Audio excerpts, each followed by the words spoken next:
us go back to Russell's understanding. Shortly after making this comment about the banishment of infinitesimals and the world being unchanging, I assume that, of course, he doesn't mean to claim that the world doesn't change, but only that it doesn't change by being changing or by instantiating a state of change. This ensued in what is perhaps today the orthodox, or has been for some time, the orthodox account of motion, the so-called at theory of motion.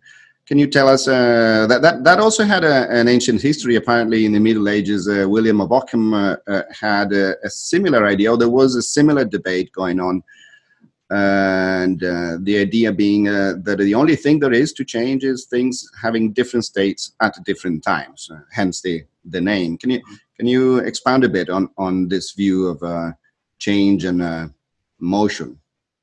Yeah. Okay. So I wasn't aware about Occam, so that I've just learned something, which is great. But certainly, this is something like the contemporary orthodox view amongst philosophers of motion. I mean, physicists don't care shit about this stuff. Okay, it's philosophers who do. And something like Russell's view is the standard view of motion. And it's simply that, as you say, I mean, given this understanding of the mathematics, it makes no sense to attribute an intrinsic velocity, except in this purely relational sense. So if you want to put it sort of in more grandiose jargon, there's no such thing as a state of becoming. All there is a state of being. So if I've got, suppose there's something moving and I take a photograph of it, okay, and I take a frame at one instant. If I just look at that frame, there's absolutely no way I can tell whether the thing is stationary or moving. Because, as you said, according to this account, roughly speaking, to be in motion is to be somewhere at one time and somewhere else at a different time. That's not very accurate, but it'll do. But it brings out the fact that velocity essentially is not something about the instant, it's something about relations between instants. And so instantaneous velocity makes absolutely no sense. All right, so there's no such thing as a state of changing, or more generally a state of becoming. There is only a state of being. Okay, so that's pretty much the standard view. The trouble is that this irks, because intuitively at least, we do think there's a difference between things in a state of flux and things which are not in a state of flux.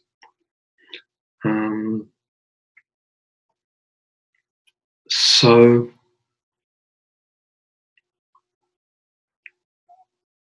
here's a thought experiment. Suppose you've got this object and it occupies different places at different times, but in fact it's sort of stationary at each of those instants. Let's suppose that I take a film of it, right? And I take a film of it, and one frame is here, one frame is here, one frame is here. And then I stick all those frames together and run them very fast. It looks like the damn thing's moving, right? But it's not, because actually it was stationary at each instant. Of course, motion pictures exploit this,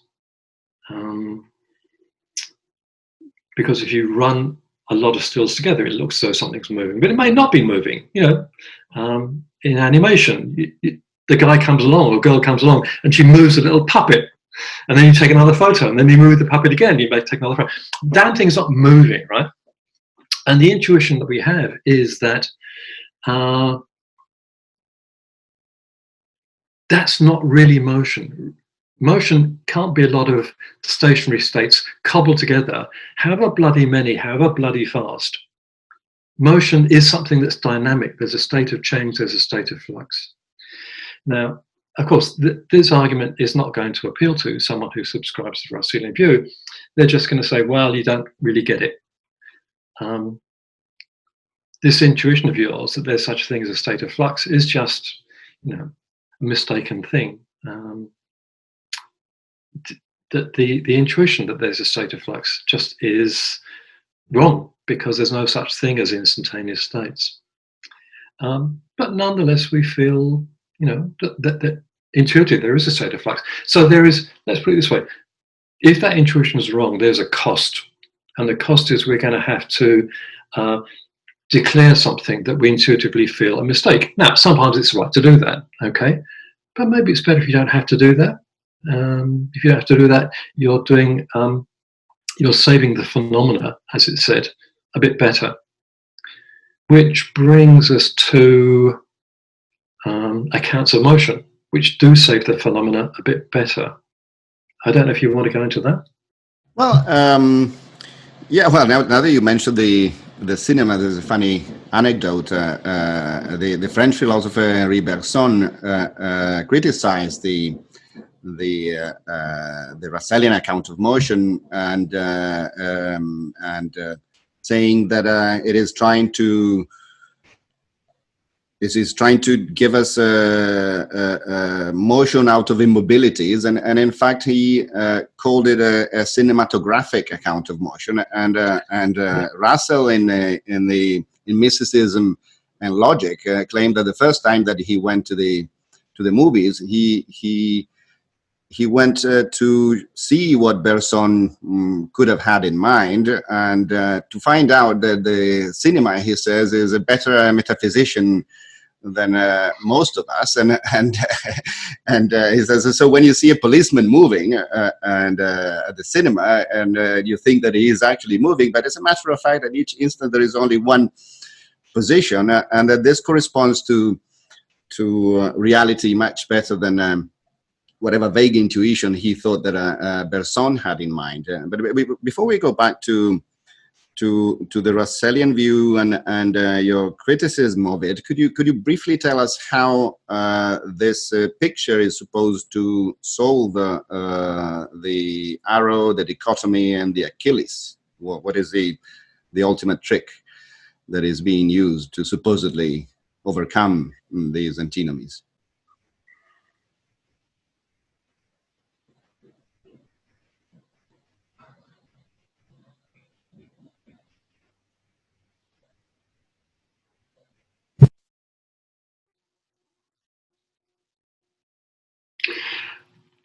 Okay, look, it's different with, say, the Achilles and with the arrow. So let's talk a bit about the Achilles first, and then we'll get to the arrow, which is more complicated. So you remember that in the Achilles, you've got Achilles behind the tortoise. And whenever Achilles gets to where the tortoise was, the tortoise has gone a bit further. And so Achilles can never overtake the tortoise. Now, given a theory of limits, what story you're going to tell is this. Sure, look, by the time Achilles got here, the tortoise has gone a little bit further, and so on and so on. But the advance that the tortoise makes at each stage is going to get smaller and smaller and smaller and smaller and smaller. And so in the limit, as it were,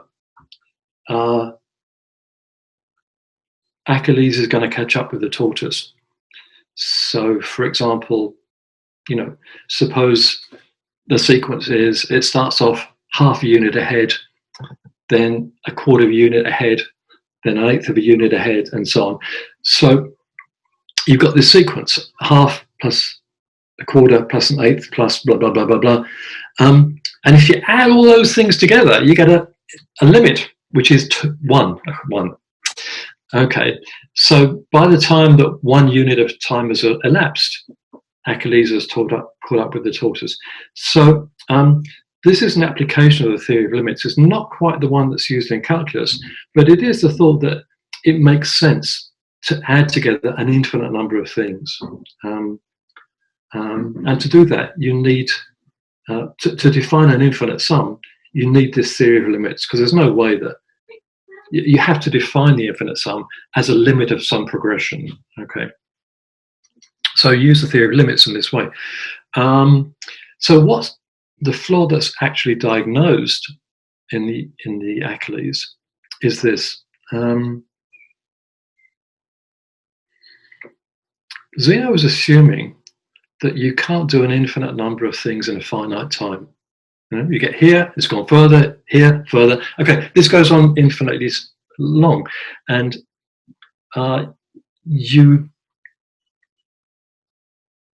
before Achilles reached the tortoise, he must have done an infinite number of things, covered an infinite number of distances. And the thought is you cannot do an infinite number of things in a finite time.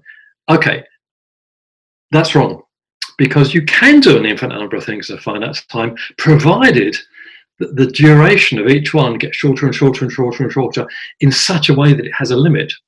So if you had a different progression, 1 plus 1 plus 1 plus 1 plus 1 plus 1, you can't add all those up. Okay, you don't get any finite number. But 1 plus a half plus a quarter plus an eighth, you can add those up because that sequence has a limit. Okay, so the solution is you can do an infinite number of things in a finite time, provided that the sum of all these things reaches a limit. Okay, and that's the sort of standard solution nowadays to the Achilles, and I think that's right. So that's the situation with the Achilles. The situation. Do you? I don't know. I'm perplexed by this solution. William James considers this theory of change and notices that there are two kinds of infinities, or one of the standing variety, he calls it, and one of the growing variety. And he seems to think that this mathematical solution might be correct as far as the standing variety is concerned, but the growing variety, which is the one involved in change and motion, seems to produce a further problem, because the position in the case of the growing variety has to be occupied one by one. And he says the solution that we're given appears to assume the race to have already happened, and then just it is a matter of equating the trajectories, but in a sense, he sees it as a restatement of the problem, because the question was precisely to understand how you can reach those positions one by one, and if you have to occupy them one by one, then precisely what you cannot leave out is whatever is left of the journey. So do you think that there is a further difficulty when you have to enumerate somehow the positions reached, because they have to be reached one by one in a sequence? Yeah, look, I don't know the bit of James you're talking about, and I'm not sure what distinction he's drawing exactly. I think that a point rather like that can be made with respect to the orthodox solution of the arrow, but we haven't talked about that yet. As a problem for the Achilles, I don't really get it. Sure, you have to assume that the tortoise is going to occupy an infinite number of points, each instantaneously, one after the other, in very rapid succession. But I don't really see that that's a problem. At least, I don't. If James sees a problem there, I don't understand it. Can we move on to the other paradoxes and briefly say how the mathematical solution is supposed to apply to them? Yeah, well, look, the 4 paradoxes of Zeno One is the most famous is the Achilles. Mm. Another one is the division, which says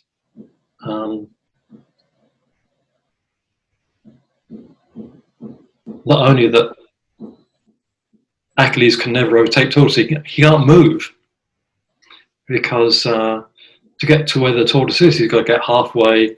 Before he does that, he's got to get halfway there, and before that, he gets halfway there, and so on and so forth. So he's got to do an infinite number of things to get there. So we'll never get anywhere, right? The solution to that is essentially the same. It's the same phenomenon. Yeah, you've got to do an infinite number of things, but they're smaller and smaller and smaller, so you can do them in a finite time. The third of Zeno's paradox is sometimes called the race course, and it's much less clear what this is. It's to do with you've got a stadium and two boats are going past, they're going in different directions, and you see them like this, and then next you see them like this. So there appears to be a jump because, to get from here to here, there's got to be a stage where they've been here. So if you assume that time is discrete, there seems to be a jump. I mean, it looks as though what's driving the paradox in the assumption that time is discrete. But what to make of this arrow is much more contentious historically. So let's leave that one aside. All the others make the sort of essential assumption that time is continuous, which is actually what most physicists think, at least traditionally. So let's stick with that. Which brings us to the arrow. All right. So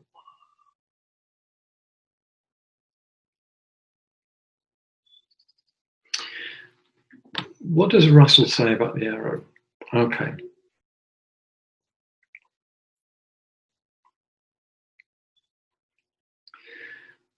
Russell's got to say that time is composed of instants. And at each instant, the tip of the arrow, or whatever, makes exactly zero progress. But you cannot infer that progress made over the interval is zero. So in a certain sense, if you add sufficiently many zeros together, you can get something that's non-zero. Okay. Now, to make sense of this, you need a different bit of mathematics, something called measure theory. Measure theory tells you if you've got two things which have a measure, a distance, and you add them together, what's the result of what's the length of the things you add together? Okay. And, in the most obvious cases, you just add the two lengths together. But strange things happen when you get an infinitude of things to add together. And what standard measure theory tells us is that you can if you take enough things with zero measure and add them all together, then you can get something with non-zero measure. So if you take just a point, its extension is zero. But if you add enough of these together, it's got to be infinite number, quite a lot of infinite of these damn things, you get a distance which is non-zero. So the measure of the advance made in each instant is zero, but add enough of these things together and you get something that's non-zero. So this is measure theory. And in a sense, it's right. That assuming the mathematics of the thing, that solves the problem. But that doesn't really ease the discomfort that one might feel. And I think this relates to the sort of the problem that James was indicating, if I understand, to the extent that I understand it. Because, okay, you applied this bit of mathematics and it solves the problem, but the mathematics is just abstract mathematics. And we want to know why it works, how it works. So we want to understand what it is this damn arrow is doing.